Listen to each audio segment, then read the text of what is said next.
Hello students, how are you? I hope that you are all well at home. I am going to start a lesson, especially that is the Maurya and Kushana from history section, chapter number 7. Let me start. In this chapter, we are going to learn about the Maurya Empire, especially the Ashoka's achievement in the various fields. Then Kushana dynasty, another important dynasty. Next one, locating the regions of the Ashoka's empire on the map of India. So these are the important aspects that we are going to have the discussion in this chapter. Obviously, this Maurya dynasty, it was the first ever empire that is called Maurya Empire, and this Mauryan ruler, they ruled from the Magadha. Obviously, the Magadha is located here. So this is the place from where this entire the India was ruled by the ruler of the Maurya dynasty, and it was started by Chandragupta Maurya. First of all, this is the Chandragupta Maurya. He was the person who founded the Maurya dynasty, and his son, that is Bindusara, he was the son of Chandragupta Maurya. And after the end of this Chandragupta Maurya, his son started to rule India.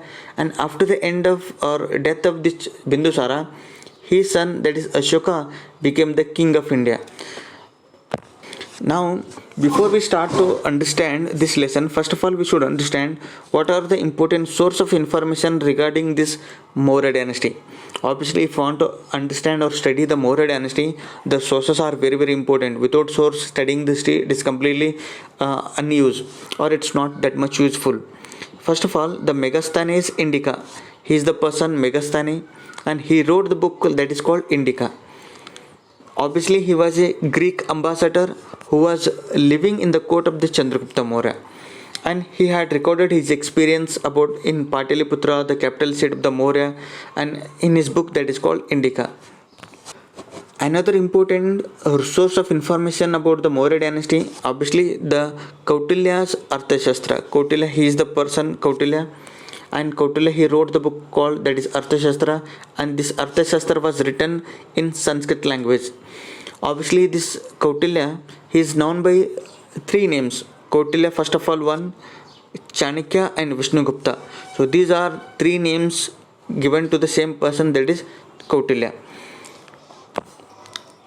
And in this Arthashastra book, what has been written, obviously the basic principle about the administration, how the administration and rule has to be conducted, how the foreign policy has to be there, how the judiciary duties has to be conducted, and what are the important responsibility that king is expected to perform. These things are narrated in Arthashastra. Apart from that one, so that our Arthashastra includes polity, economy, administration, social and other aspects of the Maurya period can be seen in Arthashastra book. Other important source of information about the Maurya dynasty, obviously that is Mudra Rakshasa. This is the play, it's not a book, it is a play written by Vishakadatta.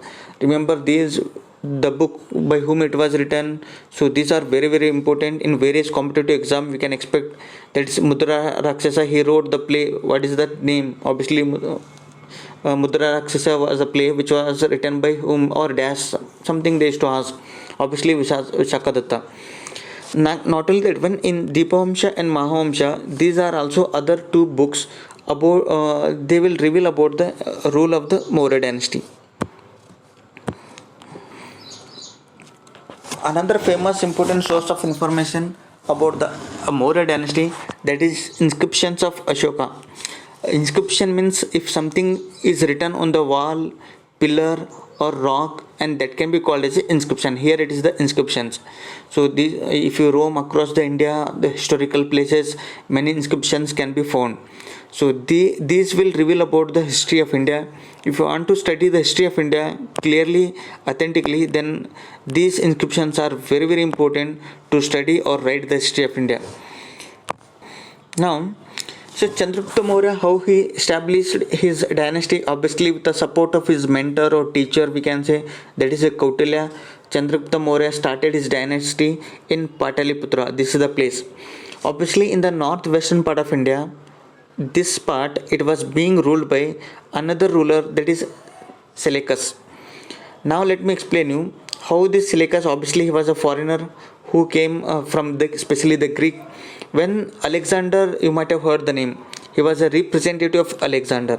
When Alexander invaded India, this entire the India was captured by Alexander, and he did not proceed interior part of India, but rather he left India in the hand of his ruler or his commander, that is Seleucus, and he went back to his mother country, that is Greece, because he came from the Greece, and he went back to his country. And while going back in Iraq and Iran only, he died in between his way back to the mother country. After the death of Alexander, this Seleucus, as a independent ruler, he started to rule. But now in India, another dynasty has been started, that is a Maurya Dynasty has been started by the person that is called Chandragupta Maurya, who was very much clever because he was being backed by his teacher, that is Kautilya.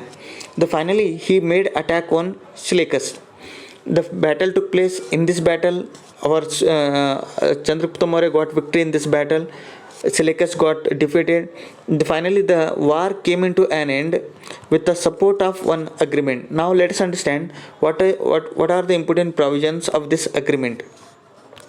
According to this agreement concluded between Seleucus and Chandragupta Maurya, Seleucus, he had to hand over 4 territories, including Afghanistan and Balochistan. Obviously, Afghanistan means today's this part of India. Part of the world, and this is Afghanistan, and Balochistan. This part Balochistan. So this Balochistan now it comes in the Pakistan, and Afghanistan obviously it is an independent country.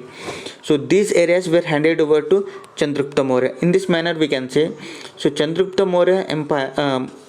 Chandragupta Maurya, he expanded his entire the territory up to the Afghanistan, and not only that one, as per the agreement, this Seleucus, he got his daughter married with Chandragupta Maurya. In through the marital relation and waging the war, then size of Chandragupta Maurya or Maurya dynasty, it started to expand.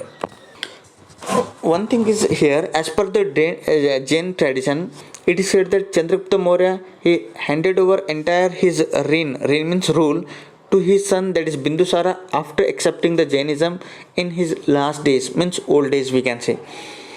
And after means giving his entire the rule to his son, that is this person, that is Bindusara, so that he traveled to Sravanabelugala of Karnataka, and with his follower, or Jain says that is Bhadrabahu, along with the Bhadrabahu and many other sages, Jain sages, Chandragupta Maurya, he traveled to this Karnataka's area, that is Sravanabelugala.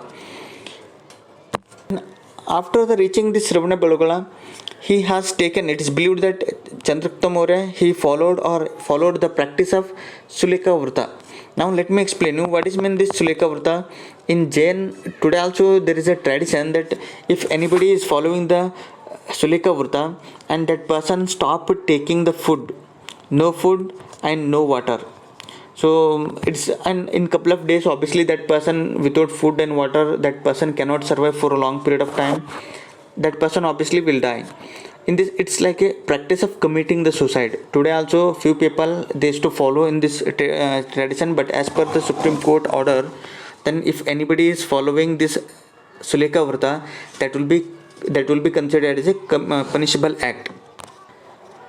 But at that time there was no punishment and all. Obviously he followed this Suleka Vrta and he died. And after the death of this Chandragupta Maurya, his son, that is Bindusara, started to rule entire the India or Maurya dynasty. Now let us understand the most important noteworthy ruler of the Maurya dynasty, that is Ashoka. Here is the Ashoka and his father Bindusara. And after the death of his father, that is Bindusara, Ashoka became the ruler of India, that is Maurya dynasty. Now it is given here, when this Bindusara was ruling our entire the Maurya dynasty, this Ashoka, he was governor of 2 states, that is Takshashila and another state, that is Ujjaini. So these are the important areas which were being ruled by our Ashoka when his father rule was in presence in India. After the death of his father, that is Bindusara, he is a father of Ashoka, we can say, he is a father. And it is said that Ashoka had to kill for about his 99 brothers to become the king, because it was believed that there was internal war among the brothers of Ashoka, and in this battle, as Ashoka was more powerful than other fellow brothers, and obviously he got victory and he had to kill 99 brothers. After becoming the king, Ashoka he waged the war against the Kalinga 8 years after becoming the king. This was the only the war which was made by Ashoka, and this was only the battle. This is the first and last battle that Ashoka carried on. Now here it is given. Ashoka declared war on Kalinga, and the ruler of the Kalinga he refused to accept the rule of the Maurya Empire in the year 261 BCE. Because of that reason, obviously all the rulers of India they accepted the Ashoka as a king of India, but this Kalinga ruler, to Kalinga obviously it comes today's Orissa. This is the place Orissa. Earlier it was called as a Kalinga. The ruler of this Kalinga he did not accept the sovereignty of the Ashoka. Finally the war took place between Ashoka and the ruler of the king. In this battle, obviously Ashoka he got victory. Now let us understand what are the important result of the Kalinga war. Here it is the Kalinga war. Obviously in this battle for about 1,50,000 people were taken into the custody, means prisoners of the war we can say, and 1 lakh people they died, and many more become refugees, means they got wounded. So, and though the Kalinga was won by the Ashoka, he was completely disturbed by the death and suffering pain of the battle. Finally he decided to not to wage the war in further, means after this Kalinga war he decided to not to wage the war. Why? Because obviously he was completely fed up with the bloodshed war. So many people, 1 lakh people death, means it's not simple, it was not common for the Ashoka. Because of that reason he decided to victory of the religion is better than victory in the battlefield. Finally he started to spread the peace in the world, and especially the Buddhism was the only the religion which was famous at that time, which was preaching about the peace and all.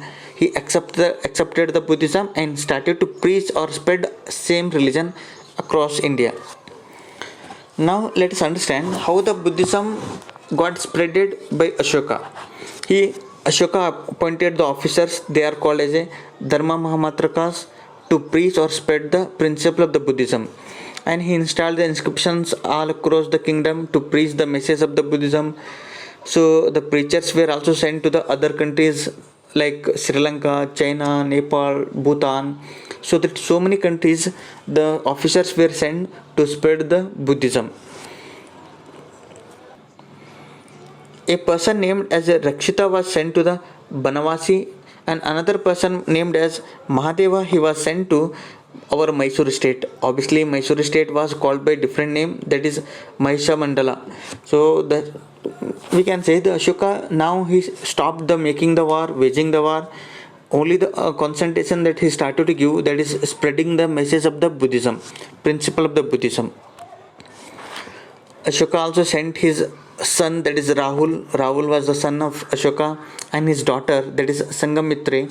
So these two people were sent to Sri Lanka so that they could spread the Buddhism. If you go to Sri Lanka today, obviously in Sri Lanka Buddhism today also it is dominating. Next one, Ashoka he organized the third Buddhist conference at Pataliputra. This is also quite very important achievement that was done by Ashoka at the time of his rule. Now let us understand Ashoka's inscriptions. Obviously Ashoka is called as a father of the inscription. Today till today his inscriptions are also first inscriptions to be read. And remember here the inscription, instead of his name he wrote about the Devana Priya and Priyadarshini. So wherever he went, so that he started to spread the Buddhism, and these inscriptions were written on the pillar, rocks, walls, and instead of Ashoka name he wrote another name, that is Devana Priya and Priyadarshini. This is quite very important. Charles Bedon, the British engineer, he read inscription of the Musky in Raichur. If you go to the Raichur today, then in Musky there is an inscription. Obviously this is the inscription. Inscriptions means something is written on the rock we can say, and this is located in Musky of Raichur district. And in this inscription, Devanapriya and Priyadarshini Ashoka reference appear for first time. Remember here. Here obviously we you cannot understand, even I cannot understand what is written here. But the two things that we can identify, two names are appeared, that is Priyadarshini and Devanapriya. So these are nothing but he is referring about the Ashoka himself. Based on this, it was decided that Devanapriya and Priyadarshini are the same. Later in other inscriptions, name Ashoka also sometime appears. Now let us understand how the administrative system was there at the time of Ashoka Empire or dynasty. The Maurya Empire had centralized administrative system. The power was concentrated only in the hand of the king. Means the power was only in the hand of the king. There was no decentralization of the power.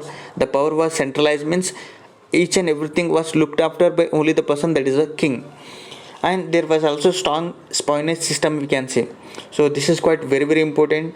Like spy system, we can understand this spy system today also we are having. You might have heard the name RAW, Research Analysis Wing, and ISI. So this is this RAW is intelligence agency which is working for India, and ISI, it is a intelligence agency which is working for Pakistan. They will get the information about the activities of enemies secretly, and they will send the information back to the mother country. So today also these are present.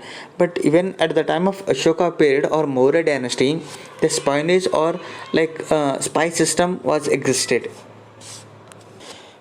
Now let us understand how the social system was existed in India at that time.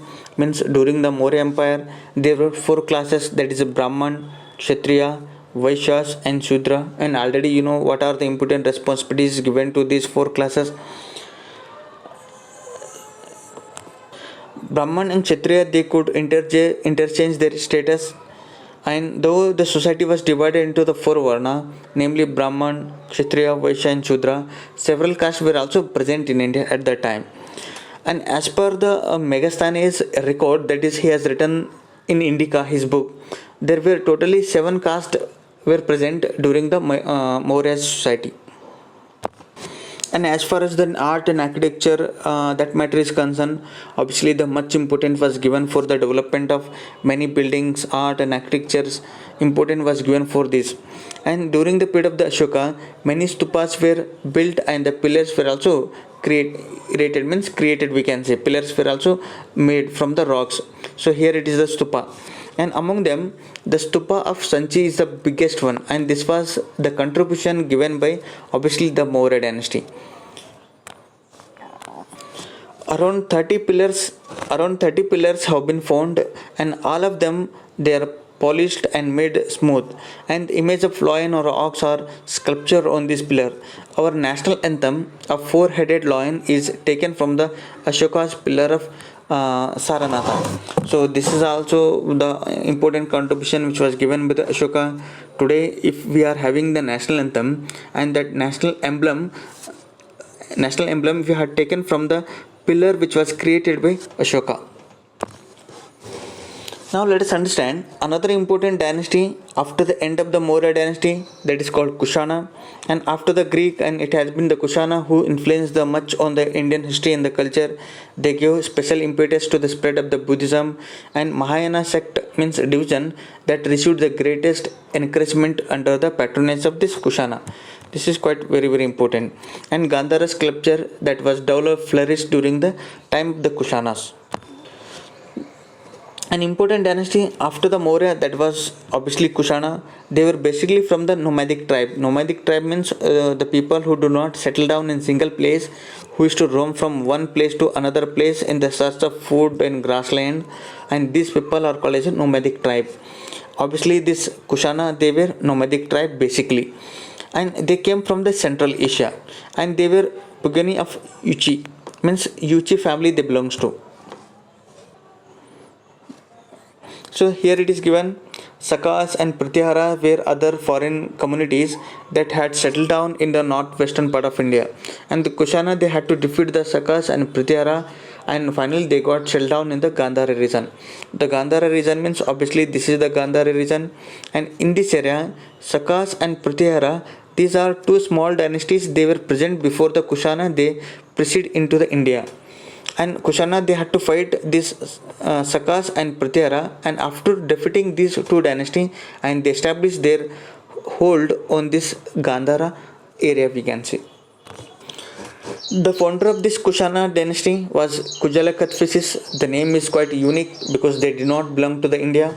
They migrated from Central Asia, and Vimakatphasis and Kanishka were another noteworthy ruler or kings of this dynasty. Especially the Kanishka, this person is quite good, especially from the Indian history point of view. Now let us understand about the Kanishka. Kanishka came. This person came after his father, that is Vimakatphasis, and during his reign means obviously rule. And the Kushana dynasty expanded greatly in all the direction. Kanishka he established his rule in the year 78 CE, and he heralded started new era that is called Saka era. When Kanishka was ruling this in India, his rule had spreaded up to the Sanchi in the South India and Banaras in the eastern part of India. So that Sanchi means it comes in nearly Madras and all, means Punjab, in Tamil Nadu. So that in southern part of India also the Kanishka rule expanded. Banaras from here to there it was got spreaded, and Purushapura was his capital city, and Mathura was another significant town of his time, we can say. The especially important aspect, that is Purushapura was the capital city of the Kushanas, and Kanishka was the famous ruler, and who was the founder of this Kushana dynasty. These are important aspects that we should remember. Due to the patronage given by the Kanishka, Buddhists they could prosper very much more than before, and we get to see many Buddhist scholars like Ashwagosha, Vashumitra, Sangaraksha. So other people they could prosper, they could settle down in India, means they were nurtured by our Kanishka. The fourth Buddhist conference was also held in Kashmir under the leadership of Kanishka ruler.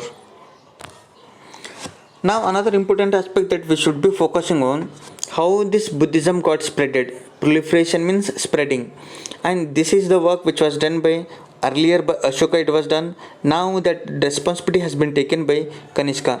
With the support of two rulers, that is Ashoka and Kanishka, Buddhism got spreaded not only in India but also other countries like Tibet, China, Myanmar, Laos, Cambodia, Korea, Japan, and so many other countries, we can say. So these are the important areas where the Buddhism got spreaded, and remember this is the place where the Buddhism took birth, means originated. Like Ashoka, even Kanishka also sent missions to Central Asia, China to spread the Buddhism. During his rule, art and architecture also got encouragement.